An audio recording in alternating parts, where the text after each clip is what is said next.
กรมอุตุนิยมวิทยาเปิดศูนย์ติดตามสถานการณ์พายุโซนร้อนซูริกเพื่อเป็นหน่วยงานหลักในการประสานงานพื้นที่เสี่ยง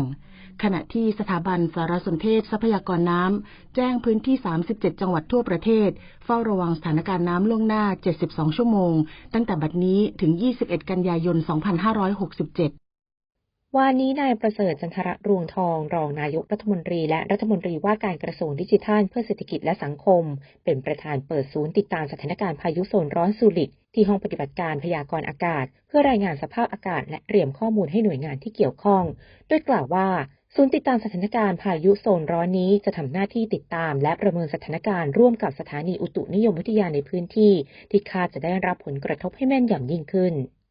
วันนี้ผมเรียนว่าเรามีความจำเป็นที่ต้องเฝ้าและติดตามเฝ้าระวังพายุลูกใหม่ที่กำลังเคลื่อนตัวมาสำหรับศูนย์ติดตามและเฝ้าระวังนี้จะเปิดทำการตลอด 24 ชั่วโมงร่วมกันติดตามสถานการณ์จากกรมอุตุนิยมวิทยาทั้งส่วนกลางและส่วนภูมิภาคซึ่งเรามีอยู่ทั้งหมด 5 ศูนย์กับหน่วยงานที่เกี่ยวข้องทุกครั้งที่สถานการณ์มีการเปลี่ยนแปลงเราจะแจ้งให้ท่านทราบทันที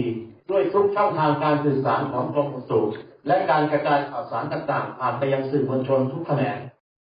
ด้านสถาบันสารสนเทศทรัพยากรน้ำองค์การมหาชนหรือสสน.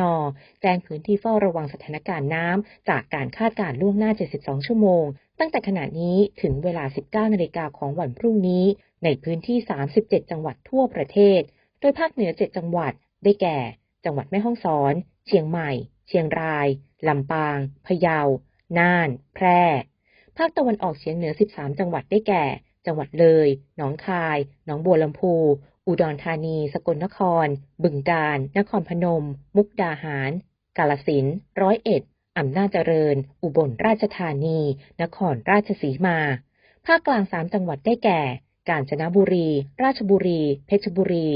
ภาคตะวันออก5จังหวัดได้แก่